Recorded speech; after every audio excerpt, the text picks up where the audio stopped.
প্রিয় শিক্ষার্থী বন্ধুরা, আশা করি সবাই ভালো আছেন, সুস্থ আছেন এবং নিরাপদে আছেন। রহমত ভাই, বলেন সবকিছু ঠিক আছে কিনা? আছে স্যার, সব ঠিক আছে। আচ্ছা, শোনা যাচ্ছে, লেখাটা দেখা শুরু যাচ্ছে। হয়েছে। আচ্ছা, জি। তাহলে এই হচ্ছে আপনাদের নতুন নোট। এই নোটের ডিজাইন কেমন হয়েছে বলেন?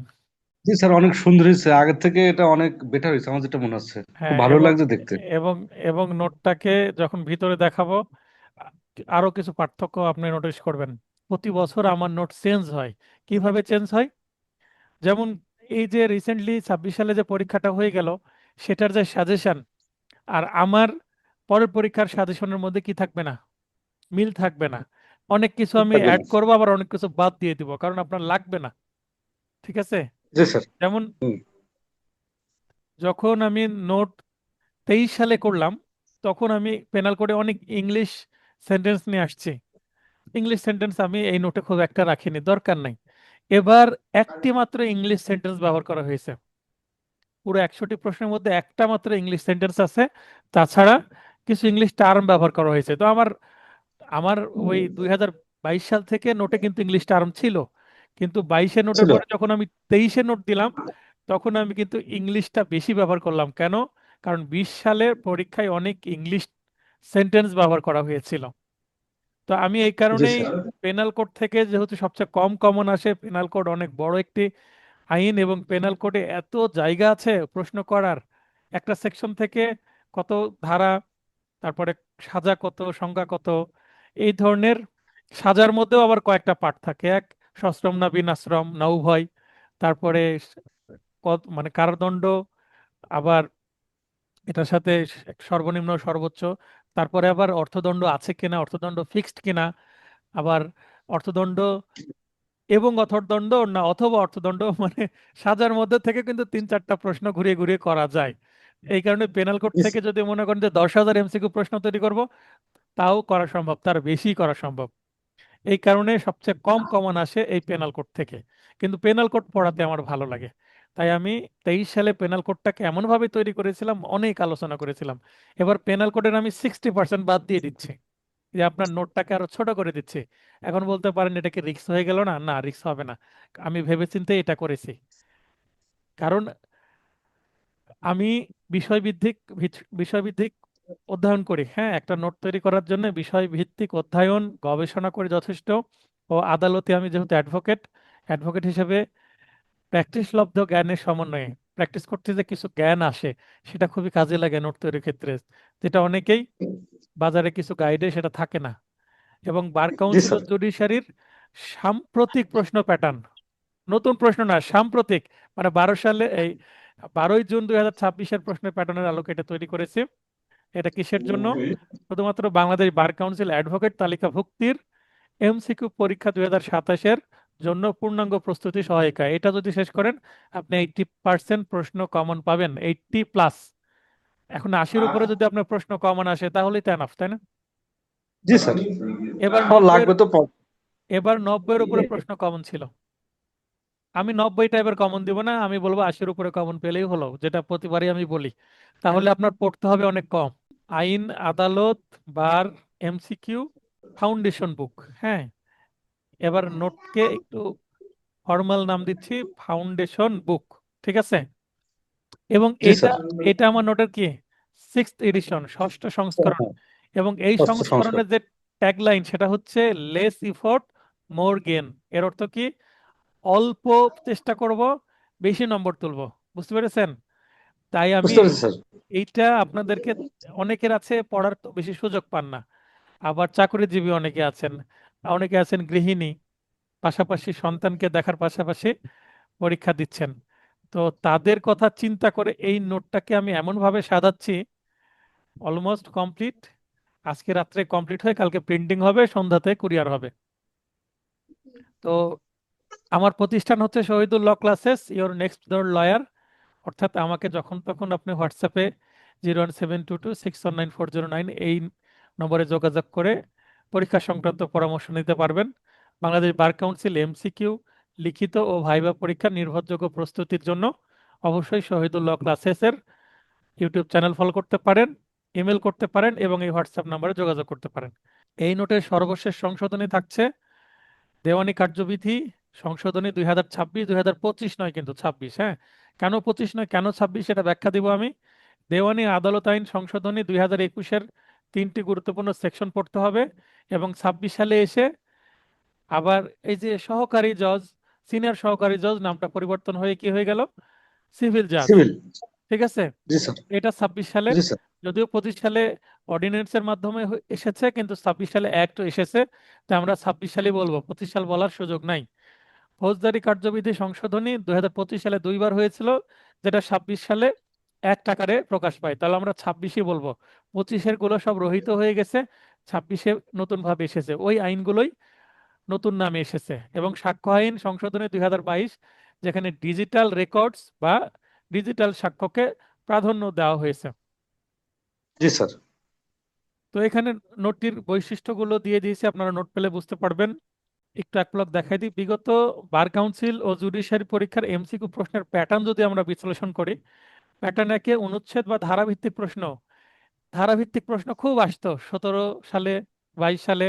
প্যাটার্ন টু সংখ্যাভিত্তিক প্রশ্ন, মানে নাম্বারকে টার্গেট করে প্রশ্ন, যেখানে সময়, তারিখ, দিন, মাস, বছর, বয়স, কতটি, কতবার, কতজন, কত টাকা ইত্যাদি সংখ্যাকে টার্গেট করে প্রশ্ন আসতো, আগে বেশি আসতো। প্যাটার্ন তিনে প্রতিষ্ঠান বা ব্যক্তি ভিত্তিক প্রশ্ন, কোন আদালতে কে করতে পারবেন, এই ধরনের প্রশ্ন। তারপরে প্যাটার্ন 4 তথ্যভিত্তিক প্রশ্ন, তথ্যভিত্তিক মানে আপনাকে আইন জানতে হবে, আইনে কি বলা হয়েছে সেটা। আইন না জানলে এই ধরনের প্রশ্নের উত্তর আপনি দিতে পারবেন না। তথ্য জানতে হবে, আইনের বিধান জানতে হবে, খুবই ডিপলি জানতে হবে। এবার যারা আইনের বিধান জেনেছেন, 12 তারিখের যে 12ই জুন 2026-এর পরীক্ষায় তথ্যভিত্তিক প্রশ্ন সবচেয়ে বেশি এসেছে, যেটা একটু রেভলিউশন। হ্যাঁ। জি স্যার। প্যাটার্ন 5 অর্থ বা সংজ্ঞা বা উদাহরণ ভিত্তিক প্রশ্ন, একটা যেমন পেনাল কোডের একটা সংজ্ঞা দেওয়া হলো সেটাকে টার্গেট করে প্রশ্ন, বা অন্য আইনের একটা সংজ্ঞা আছে সেটাকে টার্গেট করে প্রশ্ন, বা একটা শব্দের অর্থ, একটা টার্মের অর্থকে কেন্দ্র করে প্রশ্ন, ল্যাটিন টার্ম বা ইংলিশ টার্ম বা বাংলা টার্ম, আবার উদাহরণ তুলে দিয়ে সেটাকে প্রশ্ন। তো এই টাইপের প্রশ্ন আপনার আইন সম্পর্কে একটা স্বচ্ছ ধারণা থাকতে হবে। বিআর অ্যাক্ট যদি ভালো আপনার নলেজে থাকে তাহলে আপনি উত্তর করতে পারবেন। আচ্ছা, বিআর অ্যাক্টের কথা বললাম, আমার নোট পড়লে কি বিআর অ্যাক্ট পড়ার দরকার আছে? আমার নোট পড়লে বিআর অ্যাক্ট পড়ার দরকার নাই। আপনি শুধুমাত্র না স্যার। আমার নোট পড়েই আপনি এমসিকিউ পাস করে যাবেন, এবং এই নোট পড়লে আপনি রিটেনের জন্যও 80% এগিয়ে থাকবেন, 20% রিটেনে যে এফোর্ট দিতে হবে শুধু। প্যাটার্ন 6 সাজা বা দণ্ডভিত্তিক প্রশ্ন, পেনাল কোডে সাজা থাকে, পানিশমেন্ট থাকে, পানিশমেন্টকে টার্গেট করে প্রশ্ন আসতে পারে। এছাড়াও সিপিসিতেও কিছু সাজার বিধান আছে, তারপরে ফৌজদারি কার্যবিধিতেও কিন্তু সাজার বিধান আছে কিছু কিছু, সেগুলো টার্গেট করে প্রশ্ন আসতে পারে। তারপরে এতক্ষণ যে আমরা 6 প্রকারের প্যাটার্ন দেখলাম, এই 6 প্রকারের প্যাটার্ন গুলো আবার অদ্ভুত ভাবে আসতে পারে। কি? প্যাটার্ন 7 প্রশ্নের শেষে নয়, নেই, নাই, না, নন, নহে এই ধরনের না বোধক শব্দ সংবলিত নেগেটিভ সেন্টেন্স আসতে পারে, তাই না? এগুলো আসলে অনেকে যে জি শেষে না স্যার। আছে, এই না আবার দেখতে পায় না, এই নয় আবার দেখা যায় না, এই নয় না দেখে অনেকে দ্রুত উত্তর করে ভুল উত্তর হয়ে যায়। পুরো প্রশ্ন ভালোভাবে পড়তে হবে, 4টি অপশনে ভালোভাবে পড়ে উত্তর করতে হবে। ঠিক আছে। প্যাটার্ন 8 এটাও কিন্তু ওই আগের 6 প্রকার প্রশ্নেরই একটা ভিন্ন রূপ। এখানে প্রশ্নে নেগেটিভ থাকে না, পজিটিভই থাকে সাধারণত, কিন্তু অপশনে গিয়ে অপশন ঘ 4 নম্বর যে অপশন বিশেষ করে, সেখানে কোনোটি নয়, সবগুলো উত্তর সঠিক, বা সবকটি, উভয় সঠিক, মানে একাধিক অপশন সঠিক, ক খ সঠিক অথবা ক গ সঠিক বা খ গ সঠিক, বা ঘতে সবগুলো সঠিক বা কোনোটি সঠিক নয়, এই ধরনের অপশন থাকে। তো এখানে প্রশ্ন পড়ার পাশাপাশি যদি প্রতিটা অপশনে, যেমন আপনি এই প্রশ্নটা যদি পড়ি, 89 ধারার অধীন ঘোষণাকৃত আদেশ বা ডিক্রির বিরুদ্ধে নিচের কোন প্রতিকার গ্রহণ করা যাবে, তাহলে এটা কি? 89 তে কি হয়? এডিআর, এডিআর মানে মধ্যস্থতা হয়, মধ্যস্থতার মাধ্যমে জি স্যার। ডিক্রি পেলে সেটাকে কি ডিক্রি বলে? সোলে ডিক্রি বলে। এটা 25 ঠিক। সালের প্রশ্ন। তো সোলে ডিক্রির বিরুদ্ধে আমরা জানি আপিল চলে না, তাহলে আপিল, রিভিশন, আবার এখানে বলছে উভয়ই, উভয়ই না, কোনো কিছুই চলবে না, কোনোটি নয়, কারণ এটার বিরুদ্ধে কোনোটি না। প্রতিকার নাই সাধারণত, তাই না? কারণ উভয়ই জি মিলে স্যার। ভাবে একটা ডিগ্রি দেওয়া হয়েছে। ওকে। আচ্ছা, এই অংশের কথা আমি বলছিলাম, ঠিক আছে। এই অংশটুকু আগের নোটে নাই, এবার ষষ্ঠ সংস্করণে নতুন একটা মেথড। জাস্ট এই অংশটুকু স্ক্রিনে যতটুকু দেখতে পাচ্ছেন এই অংশটুকু করতে আমার 3 দিন সময় লেগেছে। আমরা পড়ছি আইন আদালত বার এমসিকিউ ফাউন্ডেশন বুক থেকে। বিগত বার কাউন্সিল এমসিকিউ প্রশ্নের প্যাটার্নের তুলনামূলক বিশ্লেষণ, বিভিন্ন সালে কি ধরনের প্যাটার্নে কতটি প্রশ্ন এসেছে। এতক্ষণ আমরা 8 প্রকার প্যাটার্ন দেখলাম না ভাই? জি স্যার। তা প্রশ্ন প্যাটার্ন, অনুচ্ছেদ, বিধি বা ধারাভিত্তিক প্রশ্ন। এখানে 2017 সালে প্যাটার্ন বা ধারাভিত্তিক, বা আমরা এক কথায় বলি ধারাভিত্তিক বা সেকশন ওয়াইজ কোশ্চেন 37টা ছিল। এখন এখানে যে কোন 8 নম্বর যে অপশন কোনোটি নয় বা সবগুলো, আবার এখানে প্রশ্ন শেষে নয়, এগুলো যদি যুক্ত করি, আইন পাঠ, আইন পাঠের ওই সময়কার 20 সালের যে এডিশন, 20 সালের এডিশন আইন পাঠ দাবি করছিল 53টি ধারাভিত্তিক প্রশ্ন এসেছে। কিন্তু আমি রিসার্চ করে দেখলাম যে 53টি না, 37টা। কারণ এখানে 11 আর 2 যুক্ত করলে 13, 13 যুক্ত করলেও এখানে কয়টা হয়, 50টা হয়। তাহলে 3টা, তাহলে কাছাকাছি ধরা যায়, তাই না? জি কারণ স্যার। এখানে যে 7 এবং 8 অপশন, এগুলো যদি ধারাভিত্তিক হয় তাহলে 37-এর সাথে যুক্ত হয়ে 50টার কাছাকাছি হয়ে যায়। তার মানে অলমোস্ট 50% প্রশ্ন কিন্তু কি ধারাভিত্তিক প্রশ্ন তারা ছিল। কত সালে? 17 সালে। তার মানে বিগত সালের প্রশ্ন। আরেকটু নলেজ দিয়ে আপনাদের, বার কাউন্সিলের যে এমসিকিউ প্রশ্ন পরীক্ষা শুরু হয়েছে 12 সাল থেকে, তার আগে কিন্তু শুধু লিখিত এবং ভাইবা হতো। স্টুডেন্ট সংখ্যা বৃদ্ধি হওয়ার কারণে প্রথমে এমসিকিউ পরীক্ষা নেওয়া হচ্ছে কি করার জন্য, ফিল্টার করে একটা, মানে প্রায় 30-40 হাজার, যদি 30-40 হাজার যদি পরীক্ষা দেয় তাহলে আগেই 30 হাজার বাদ দিয়ে দেওয়া হচ্ছে। কারণ যদি প্রথমেই লিখিত পরীক্ষা নেওয়া হয়, 40 হাজার খাতা দেখা কিন্তু সো টাফ, বার কাউন্সিলের জন্য একটা ব্যয়বহুল এবং সময় সাপেক্ষ। 40 হাজার খাতা দেখলে, 40 হাজার প্রথমে যদি লিখিত পরীক্ষা না হয়, এমসিকিউ নিয়ে কিছু স্টুডেন্ট বাতিল করা না হয়, তাদের স্ট্র্যাটেজি হচ্ছে এটা। তাহলে 40 হাজার খাতা দেখতে খরচও হবে এবং মিনিমাম 6 মাস সময় লাগবে রেজাল্ট দিতে। আমার কথা বুঝতে পেরেছেন? জি স্যার। বার কাউন্সিল কি করেছে, বিসিএস এর মতো আগে এমসিকিউ, এমসিকিউ দিয়ে প্রায় 70-75% বাদ দিয়ে দিবে, বাকি 20-25% রাখবে, সেগুলোকে কি করবে, রিটেন পরীক্ষায় বসাবে। এটা হচ্ছে স্ট্র্যাটেজি। এবার 20 সালে যদি আমরা দেখি তাহলে 29টা ছিল, একটু কমে গেছে। হ্যাঁ, 22 সালে 42টা আবার বেড়ে গেছে। 22 সালে 42টা আবার বেড়ে গেছে। 23 সালে দেখেন ধারাভিত্তিক প্রশ্ন 41টা, মানে কাছাকাছি আছে। 41। তাহলে 22 এবং 23 সালের প্রশ্নের মধ্যে কিন্তু একটা মিল আছে, কারণ ওখানে ধারাভিত্তিক প্রশ্নের সংখ্যা প্রায় সমান। মানে প্রশ্নের মানের ক্যাটাগরিতে কতটা কঠিন কতটা সহজ চিন্তা করতে গেলে কিন্তু 22-23 সালের প্রশ্ন কাছাকাছি। এরপরে আসলো 25 সালের প্রশ্ন। 25 সালের প্রশ্ন তুলনামূলকভাবে একটু সহজ, 32। তবে আমার দেখা এ যাবৎকালের কঠিন প্রশ্ন ওই 20 সালের প্রশ্ন। তারপরে 26 সালে, সর্বশেষ 26 সালের প্রশ্ন হয়েছে। এখানে দেখেন তো কয়টা হয়েছে, এখানে 9টা। মাত্র 9টা। বুঝতে পারছেন? এই কারণে বুঝতে অনেকে পেরেছি ভুল স্যার। করেছে। কারণ 17 সালে পর্যন্ত, 12 থেকে শুরু করে 17 সাল পর্যন্ত 4টি পরীক্ষা হয়েছে, ধারাভিত্তিক প্রশ্ন বেশি আসতো, মানে বিগত সালের প্রশ্ন পড়ে গেলেই পাশ হয়ে যেত। লিখিততে পাশ করুক আর না করে এমসিকিউ পাশ করে যেত। বিগত সালের প্রশ্ন পড়ে গেলে পাশ হয়ে যেত। অনেক সময় আইনের ডিটেলে না পড়ে জাস্ট সূচিপত্র পড়ে গিয়েও পাশ হয়ে যেত। অনেকের কাছে ছোট ছোট পকেট বই থাকতো, জাস্ট সূচিপত্রের ইন্ডেক্স। বুঝতে পেরেছেন? আপনারা দেখেছেন বুঝতে কিনা? পেরেছি। এইরকম, এরকম ছোট সাইজের বই থাকতো, হ্যাঁ, একেবারে ছোট, এতটুকু প্যাড সাইজের বই পড়েও কিন্তু এমসিকিউ পাশ করে গেছে 17 সালের আগ পর্যন্ত। কিন্তু রিটেনে গিয়ে কাজ হবে না, কারণ রিটেনে তো ডিটেল পড়তে হবে। তাহলে 26 সালে এসে আমরা দেখছি যে ধারাভিত্তিক প্রশ্নের সংখ্যাটা কি অনেক উঁচু থেকে ধপ করে নিচে পড়ে গেছে, মানে কমে গেছে। এই কারণেই এবার যারা ধারাভিত্তিক প্রশ্ন পড়েছিলেন, বিগত সালের প্রশ্ন শুধু পড়ে গিয়েছেন, আইনের গভীরে গিয়ে পড়েননি, তারা কিন্তু ধরা খেয়েছেন, তারা ফেল করেছেন। বুঝতে পেরেছেন? তাহলে আমি কয়টা জি স্যার। বছরের প্রশ্ন রিসার্চ করেছি? 6 বছরের। 17 সালটা রিসার্চ করলে 17-র আগের যে 3টা বছরের সেগুলো এর মধ্যে চলে আসে। ঠিক আছে? এবং 26 লেটেস্ট। আর বেশি করতে গেলে আরো বেশি সময় লাগতো, হয়তো বা নেক্সট এডিশনে আমি সেটাও করব। এই আপনাদের 27-এর সহ, মানে 12 থেকে 27 সবগুলো নিয়ে আসবে রিসার্চে। তবে এতটুকু থেকে আমি যেটা অনুভব করতে পেরেছি, এই কারণে নোটটাকে আমি ছোট করতে পারছি, কারণ আমি ধরে ফেলছি কোথা থেকে প্রশ্ন আসার সম্ভাবনা এবার বেশি।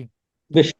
তার মানে 600টি প্রশ্নের মধ্যে 190টি প্রশ্ন এই 6টি সালে ধারাভিত্তিক এসেছে। এরপরে যদি আমরা সংখ্যাভিত্তিক প্রশ্ন বলি, নাম্বারকে টার্গেট করে 12টি, 13টি, 13টি, 12টি, দেখেন সিমিলারিটিজ না, কাছাকাছি না? কাছাকাছি। 25 সালে এসে কিন্তু এটা বেড়ে 26টি হয়ে গেল।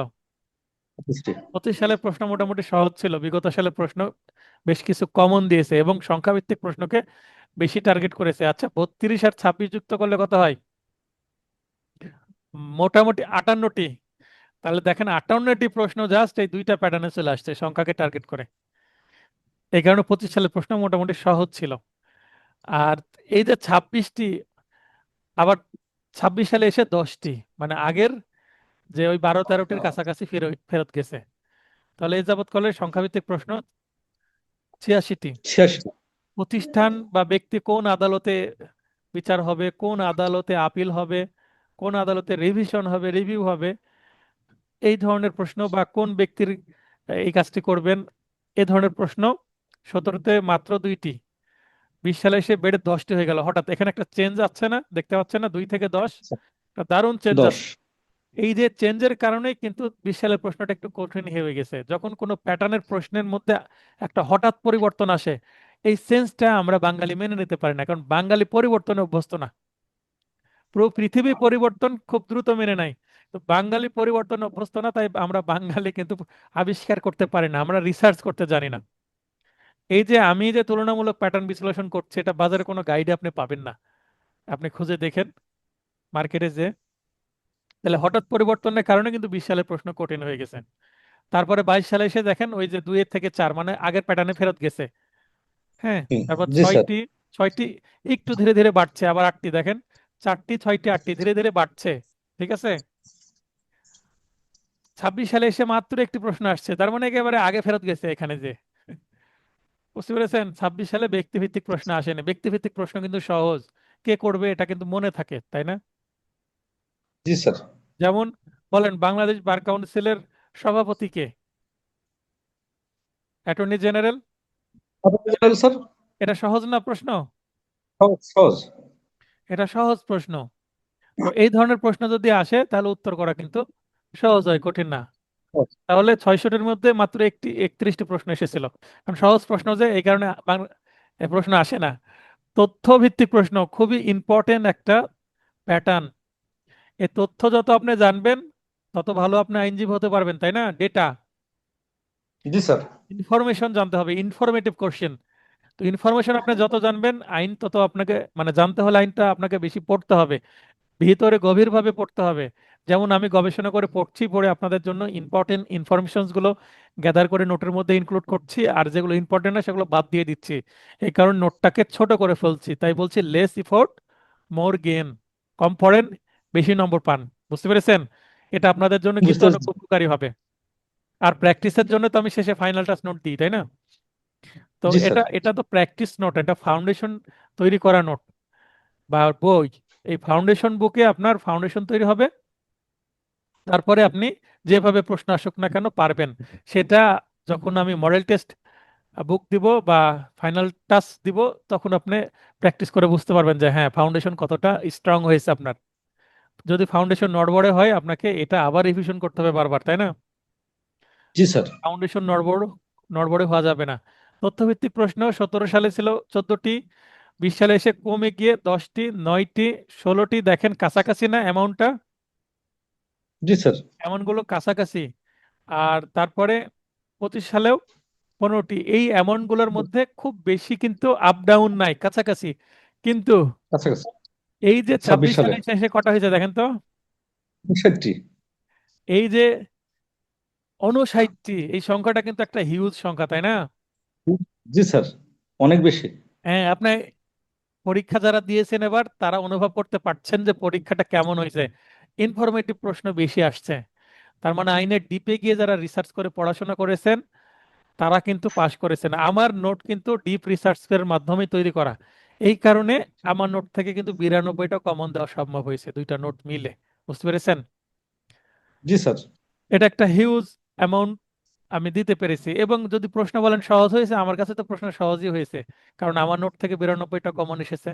আমি পরীক্ষা দিতে বসে তো 90 প্লাস আমি 20 মিনিটের মধ্যে আমার হয়ে গেল। আর বাকিগুলো আমাকে কি করতে হলো, আমার নোট এবং বিআর অ্যাক্ট এগুলো খুলে দেখতে হলো, এবং 4-5টা আমি পারিনি, বিআর অ্যাক্ট খুঁজেও আমি পাইনি। পরে অনেকে যখন সলিউশন দিয়েছে সেখানের সাথে তুলনা করে আমি আমার ফাইনাল সলিউশন নিয়ে আসছি। প্রথম যে সলিউশন দিয়েছিলাম সেখানে 4-5টা ভুল ছিল, পরবর্তীতে আমি যখন ভিডিও আকারে সলিউশন দিলাম ইউটিউবে, তখন কিন্তু অনেকটা মানে ব্যাখ্যা সহ সলিউশন নিয়ে আসতে পারলাম। সেখানে অনেকটা ভুল এড়িয়ে গেছি, বলতে পারবো যে 100টা প্রশ্নের উত্তর 100টাই সঠিক দিয়েছি। এটা আমি দাবি করব, কারণ সেটা সময় নিয়ে দিয়েছে 1 সপ্তাহ পরে। তো আপনারা 12 তারিখে পরীক্ষা দেওয়ার বের হয়ে যখন আধা ঘন্টার মধ্যে আমাকে প্রশ্ন পাঠালেন, আমি পরীক্ষা দিতে বসেছিলাম বাসায় শুক্রবারে। তো পরীক্ষা দিয়ে দেখলাম যে আমি 90+ প্রায় ওই 91-92টা পারছি, কারণ আমার নোট থেকে যেহেতু কমন। আর বাকিটা আমাকে দেখতে হয়েছে। কেন? কারণ ইনফরমেশন আমি জানি, বারবার পড়িয়ে পড়িয়ে তো আমার মনে আছে। ধারা মনে না থাকলেও ইনফরমেশন কিন্তু মনে থাকে, তাই না? কারণ মনে ধারা থাকে। জি হচ্ছে স্যার। একটা সংখ্যা, সংখ্যা মনে থাকে না, কিন্তু ইনফরমেশন মনে থাকে, তাই না? জি তাহলে স্যার। এখানে দেখেন 23। 123টি, 123টি, এই যে এখানে 59টির কারণে এই সংখ্যাটা অনেক বৃদ্ধি পেয়ে গেছে। এখানে যদি এত না হয়ে যদি এই 10-15টা থাকতো, তাহলে কিন্তু এখানে 100-র নিচে থাকতো সংখ্যাটা, তাই না? জি স্যার। তাহলে আমরা ধারণা করতে পারি নেক্সট আপনাদের পরীক্ষায় এই প্যাটার্নের প্রশ্ন সবচেয়ে বেশি আসবে, তাই না? জি স্যার। কারণ একই কর্তৃপক্ষ করবে। এরপর আমরা চলে যাই অর্থ সংজ্ঞা বা উদাহরণ ভিত্তিক প্রশ্ন। সাধারণত এই উদাহরণ সংজ্ঞা পেনাল কোড থেকে বেশি আসে। 17 সালে 16টি, 20 সালেও 16টি, 22 সালে এসে কমে গেল 10টি। 10টি, তারপর আরো কমে 7টি, তারপর 9টি, এখানে এসে 12টি। দেখেন এখানে মোটামুটি একটা স্ট্যান্ডার্ড মেনটেন করেছে। তার মানে এখানে সংজ্ঞা ভিত্তিক প্রশ্ন, উদাহরণ ভিত্তিক প্রশ্ন পেনাল কোড থেকে 20টার মধ্যে 10-12টা হয়েছে, 10টার মতো আর 2টা হয়তো অনলাইন থেকে, এরকম। তো আমি সেটা নিয়েও রিসার্চ করছি, রাত্রে আমি ফাইনাল করে ফেলবো, নোট একটু কাজ আছে শুধু। এটা এখানে 70টা প্রশ্ন আসছে 600-র মধ্যে। সাজা বা দণ্ডভিত্তিক প্রশ্ন পেনাল কোড থেকে শুধু প্রশ্ন করার সম্ভাবনা আছে এখান থেকে। তাছাড়া ওই যে সিপিসির 32 ধারা, সমন অমান্য করলে দণ্ড, তারপরে সিআরপিসির 250 ধারায় বাদী মিথ্যা মামলা করলে তার সাজা, এগুলো সহ কিছু জি সাজা ভিত্তিক প্রশ্ন আসতে পারে। তো এখানে 6টি, 8টি, 8টি, 10টি, এখানে এসে হঠাৎ 25 সালে কমে গেল 3টি। এই সাজা কম কম আসাই ভালো, কারণ সাজা মনে থাকে না তো, তাই না? জি স্যার, সাদা মতো ভুল থাকে হয়ে না। যায়, কনফিউশন হয়, কিছু কিছু জায়গায় কনফিউশন মনে হয় থাকে, খুব। আবার কিছু কিছু জায়গায় মনে থাকে না। আর সাজা নিয়ে প্রশ্ন করলে অপশনগুলো এমন ভাবে সেট করা যায় যে কনফিউশন হাইস্ট পর্যায়ে চলে যায়। তো এখানে 5টি, তার মানে সাজা ভিত্তিক প্রশ্ন কম এসেছে। আবার এখানে ধারাভিত্তিক প্রশ্ন মাত্র 9টা এসেছে। তাহলে আমরা বলতে পারবো সাজা ভিত্তিক 5টি এবং ধারাভিত্তিক 9টি এবং সংখ্যাভিত্তিক 10টি, তার মানে যেগুলো একটু কঠিন মনে রাখা সেগুলো কম এসেছে। তাই 26 সালের কম। প্রশ্ন আমরা ইজি বলবো, বা এখানে মানসম্মতই বলবো। কারণ ইনফরমেশন, আপনি আইনজীবী, আপনি ইনফরমেশন জানবেন না, কত জি স্যার। ধারাতে আছেন না জানেন, কিন্তু কি আছে সেটা তো অন্তত একটু মনে রাখা উচিত, তাই না? জি স্যার। কারণ আপনি যখন প্র্যাকটিস করবেন, মামলা লিখবেন বা ডিফেন্স লয়ার হিসাবে জেরা করার জন্য, আর্গুমেন্ট করার জন্য প্রস্তুতি নেবেন, আপনার সামনে বই থাকবে, আপনি বই দেখেই করবেন, কিন্তু কোথায় কি আছে এই নলেজ তো আপনার থাকতে হবে, তাই না? জি এই স্যার। নলেজ না থাকলে তো আপনি খুঁজে বের করতে পারবেন না। আপনি 10 বছর প্র্যাকটিস করার পর আপনার কালেকশনের মিনিমাম কি 500 বই থাকবে। এখন একটা সমস্যা নিয়ে আপনার সামনে মানুষ আসবে, মানুষ তো বলবে না যে এই আইনের এত ধারায় মামলা করব। আপনাকে সমস্যা বলবে, তার উপর ভিত্তি করে আপনাকে সিদ্ধান্ত নিতে হবে কি মামলা করবেন, কত ধারায় করবেন, তাই না? জি স্যার। আপনি অনেকটা ডাক্তারের মতন, ডাক্তারের কাছে মানুষ রোগ নিয়ে আসে, ডাক্তার তার লক্ষণ শুনে, কথা শুনে, ইতিহাস শুনে প্রেসক্রাইব করে ওষুধ লিখে দেন, অথবা যদি সন্দেহ থাকে, বুঝতে পারছেন না, শিওর হওয়ার জন্য প্যাথোলজিক্যাল টেস্ট দিয়ে দেন কিছু, তাই না?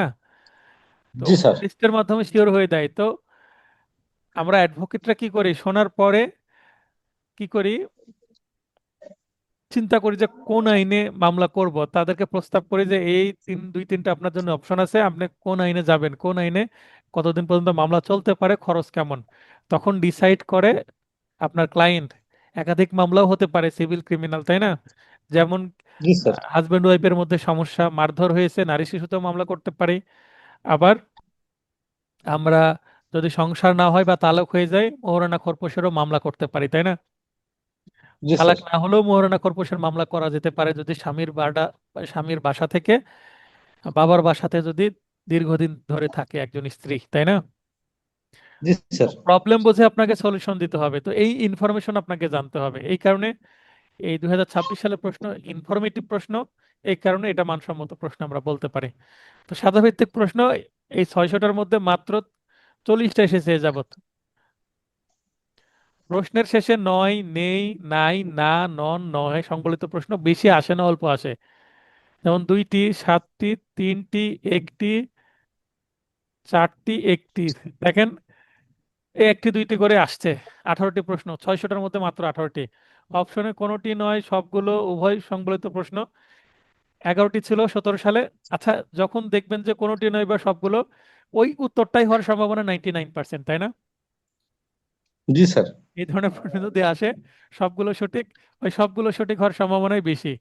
তারপরে 7টি, 11টি, 7টি, 3টি, 3টি, দেখেন 3টি মাত্র প্রশ্ন আসছে, কারণ ওই 3টি সবগুলো সঠিক। কারণ অন্যান্য অপশন খুঁজে পাওয়া যায় না বলে সবগুলো সঠিক বলে একটা চতুর্থ অপশন তৈরি করা হয়। বুঝতে পেরেছেন? বুঝতে পেরেছি স্যার। 42টি। তো আমরা দেখলাম মোট বিগত সালে 6টি এমসিকিউ প্রশ্ন 61 করে মোট 600টি প্রশ্ন বিশ্লেষণ করলাম।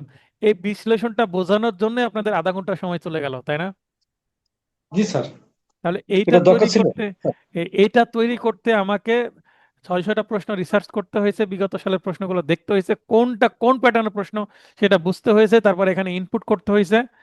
3 দিন সময় আমার লেগে গেছে। না হলে তার এই স্বাভাবিক তো স্যার।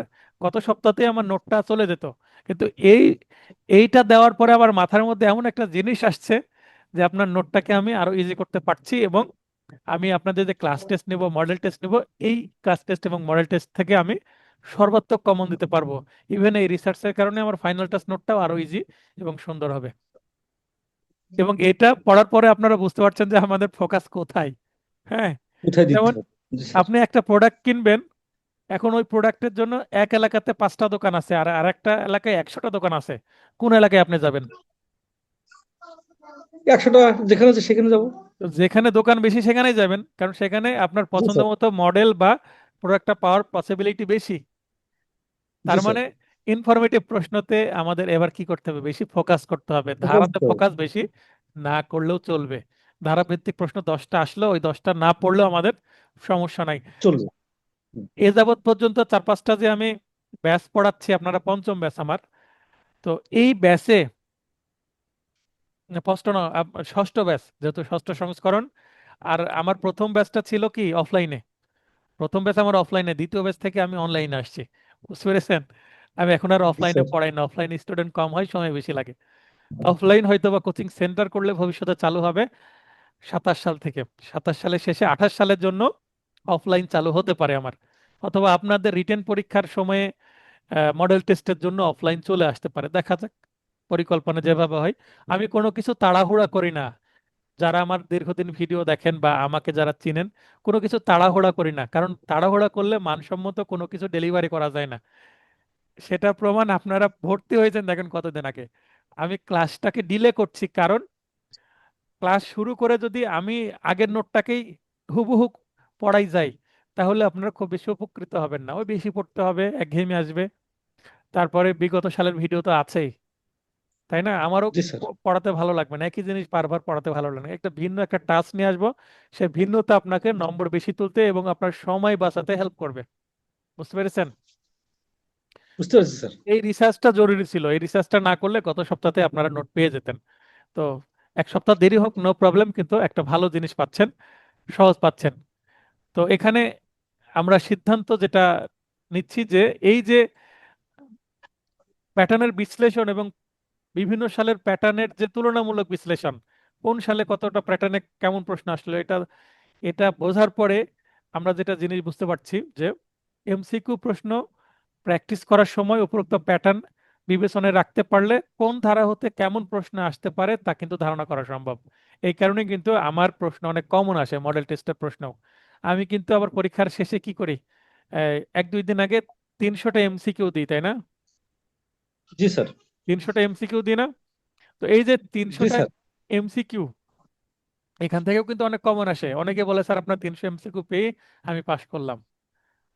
তো কতটা কমন আসে? 300টা 20-30টাও যদি কমন আসে, 40টাও যদি কমন তাহলে তো আসে, অনেক তাও স্যার। তো অনেক এগিয়ে গেলেন। জি উপরোক্ত স্যার। প্যাটার্ন সম্পর্কে পরিষ্কার ধারণা তৈরি করতে পারলে প্রশ্নের উৎস এবং প্রশ্ন ও অপশন তৈরির কৌশল সম্পর্কে আগে থেকেই সচেতন হওয়া যাবে। কেমন ধরনের অপশনে প্রশ্ন আসতে পারে বোঝা যাবে। তাহলে অপশনের জটিলতায় পড়বেন না, ফাঁদে পড়বেন না। তো সেটা আমি বুঝি এবং আপনাদেরকে বোঝানোর চেষ্টা করি। আমি যে একটা সাজেশন দিই, সেটা যে আনাড়ি ভাবে জাস্ট একটা ইচ্ছা মতন তুলে দিলাম লটারির মতন করে, তা না। অনেক রিসার্চ করি এবং বুঝি, বুঝে আমি তুলে দিই। কারণ রিসার্চ না করলে কিন্তু বলা যাবে না নেক্সট কোন কোন সেকশন থেকে প্রশ্ন আসতে চলেছে, ধারণা করা যায় না। জি স্যার। সেকশনগুলো বাদ দিতে হবে, কোন সেকশনগুলো নতুন করে ইনক্লুড করতে হবে, এটা কিন্তু রিসার্চ ছাড়া সম্ভব না। এবং আমার নোটে এই ধারাবাহিকতা আমি মেনটেন করি, তাই প্রতিবারের সাজেশন ভিন্ন, প্রতিবারের নোট চেঞ্জ হয়ে যায়। অনেকে আমার পুরাতন নোট পড়েন, তো পুরাতন নোট পড়লে আপনি ভালো করতে পারবেন কিনা, কারণ পুরাতন নোটে অনেক সময় কি থাকে, বিগত সালের পরীক্ষাকে টার্গেট করে নোটটা রেডি করা থাকে, তাই অনেকটা আপনি তাল পাবেন না। আবার কি, যারা একেবারে পুরাতন পড়েন তাদের আবার কি অ্যামেন্ডমেন্ট হওয়ার পরে, অ্যামেন্ডমেন্ট হওয়ার আগের নোটের কিন্তু ভ্যালু কমে যায়, তাই না? জি স্যার। অ্যামেন্ডমেন্ট হয়ে গেছে, সংশোধন হয়েছে, অনেক কিছু চেঞ্জ হয়ে গেছে, তাহলে পুরাতন নোট পড়ছেন মানে আপনি ভয়াবহ বিপদের মধ্যে আছেন। তো এই কারণে আমার নোটের প্রাইস আমি কিন্তু 150-200 টাকা কমিয়ে দিয়েছি। আগে ছিল 950 টাকা কুরিয়ার 400, এবার নোটের প্রাইস হচ্ছে 750 টাকা কুরিয়ার সহ 800 টাকা। তার মানে আমি নোটের প্রাইস কেন কমিয়ে দিলাম, কারণ এই নোটের পেজ সংখ্যা কমে গেছে একটু। এবং রিসার্চ করলেও যারা বিগত সালের নোট নিয়েছেন তারাও যেন নোট নিতে একটু আগ্রহী হন, এবং মার্কেটে অনেক গাইড আছে যেটা এই প্রাইজের মধ্যে থাকে। সেক্ষেত্রে আমার নোটটা যদি গাইডের থেকে 100-200 টাকা বেশি করি, তাহলে বুঝতে পারছেন কি বোঝাতে চাচ্ছি আমি, যে একটা কম্পিটিটিভ প্রাইজের মধ্যে আমি রাখতে চাইলাম। এবং অনেকের জন্য যেন ডিসকাউন্ট না চাই, অনেকে অনেকে ডিসকাউন্ট চাই, 100 টাকা ডিসকাউন্ট করে দিতাম, কিন্তু এখন আর ডিসকাউন্ট করার দরকার হবে না। কারণ বাজারের গাইডের সমানে আমি প্রাইস রাখছি, 750 টাকা। হাতে হাতে নিলে 750, এবং কুরিয়ার 400 নিলে কুরিয়ার চার্জ 50 টাকা অ্যাড করি। কাউকে কাউকে কিন্তু আবার 100 টাকাও কুরিয়ার চার্জ দিতে হয়, কোথাও 70 টাকাও লাগে। তারপর আমি জাস্ট 50 টাকা অ্যাড করি, কারণ আপনিও কিছু দিলেন আমিও কিছু দিলাম, ব্যাপারটা এরকম। এমসিকিউ প্রশ্নের উত্তর করার পূর্বে উপরোক্ত প্যাটার্ন সম্পর্কে পরিষ্কার ধারণা তৈরি করতে পারলে উত্তর ভুল হওয়ার সম্ভাবনা কমে যাবে। আমি আপনাদেরকে ক্লাস টেস্ট এর প্রশ্ন সেট করি, আপনাদের মডেল টেস্টের প্রশ্ন সেট করি। কোথা থেকে কিভাবে প্রশ্ন সেট করি পড়ার সময় কিন্তু বলে দিই যে এখান থেকে এমসিকিউ পরীক্ষার প্রশ্ন আসতে পারে, এখান থেকে রিটেন প্রশ্ন আসতে পারে, ইভেন এখান থেকে ভাইভাতে প্রশ্ন আসতে পারে। এটা লক্ষ্য করেছেন কি ভিডিওতে আমি এটা বলি? জি স্যার। তখন আপনার স্টুডেন্টদেরকে আমি বলি যে আপনারা কি করবেন, যে লাল কালির কলম বা এক 2-3টা বিভিন্ন কালারের কালার পেন এবং মার্কার রাখবেন, এবং ওখানে আপনি লাল কালি দিয়ে লিখে নিলেন ভাইবা, তারপরে রিটেন, তারপরে এমসিকিউ। তার মানে কোন প্রশ্নটা কোন জায়গা থেকে আসার পসিবিলিটি আছে, সোর্সটাকে আমি একটু বলে দিই। আমার মনের মধ্যে যেটা চলে সেটা, আমার মনের মধ্যে যা কিছু এমনিতেই তো আসে না, রিসার্চের করার কারণে অনুভব করা যায়। ওই যে যেখানে দোকান বেশি সেখানে যেতে হয়, মনে ওখানে চলে যায়, বুঝতে পারি কিছুটা। কোনো প্রশ্ন করলে উত্তর দিবেন, অথবা কোনো কিছু বুঝতে না পারলে প্রশ্ন করবেন, ঠিক আছে? জি জি। তো এরপরে কোনো প্যাটার্ন হতে প্রশ্ন এসেছে তা উপলব্ধি করতে পারলে উত্তর করা সহজ হবে। আপনি যখন বার কাউন্সিলের পরীক্ষা দিচ্ছেন, প্রথমত আমার ক্লাস টেস্ট দিবেন, অসংখ্য মডেল টেস্ট দিবেন, তখন এটা উপলব্ধি করবেন যে এটা কোন প্যাটার্নের প্রশ্ন, বোঝার চেষ্টা করি। তো প্যাটার্ন বুঝতে পারলে কিন্তু প্রশ্নের উত্তর করাটা আরেকটু ইজি হবে, হবে কি না বলেন? জি সর্বোপরি উপরোক্ত প্যাটার্ন সম্পর্কে পরিষ্কার ধারণা সহ বেশি বেশি অধ্যয়ন করলে আত্মবিশ্বাস বৃদ্ধি পাবে, ফলে সফলতা আসবে। আপনি যদি এই ধরনের একটা কনফিডেন্ট গ্রো করতে পারেন যে হ্যাঁ আমি পারবো, কারণ আমার প্রস্তুতি যথেষ্ট ভালো, স্যারের দেওয়া বা ভাইয়ার দেওয়া যে নোট সেটা মোটামুটি আমি আয়ত্ত করে ফেলেছি, তাহলে পাশ করা খুব একটা কঠিন নয়। কারণ মাত্র 50 পেলে পাস, আমরা সেফ জোন হিসাবে 70-র কাছাকাছি নম্বর টার্গেট করব, ঠিক আছে? জি আরেকটা গুরুত্বপূর্ণ তথ্য আপনাদের সাথে শেয়ার করি, যেটা এই 6 নম্বর এবং 7 নম্বর পয়েন্ট আগের নোটে ছিল না, এই নোটে পয়েন্ট দুইটা যুক্ত হয়েছে। কি, আমরা জানি যে 2012 সাল হতে 2017 সাল পর্যন্ত কয়টি পরীক্ষা হয়েছে? 4টি পরীক্ষা হয়েছে। এই 4টি পরীক্ষার প্রশ্নপত্র বাংলাদেশ বার কাউন্সিল কর্তৃপক্ষ নিজেই প্রস্তুত করেছিলেন, নিজেদের প্রশ্ন নিজেরাই করেছিলেন। এবং পরবর্তীতে 2020 সাল থেকে শুরু করে 2025 সাল পর্যন্ত বিগত 4টি পরীক্ষার প্রশ্নপত্র বাংলাদেশ জুডিশিয়াল সার্ভিস কর্তৃপক্ষ প্রস্তুত করেছিলেন। এটা আপনার জানা ছিল? না, এটা জানা ছিল না। এটা জানা ছিল না, কিন্তু আমাদের জানতে হয় নোট করার সময় কারা প্রশ্ন তৈরি করছে, খোঁজ খবর নিতে হয়। সেক্ষেত্রে অনেকটা উপলব্ধি করা যায় যে কেমন প্রশ্ন হতে চলেছে।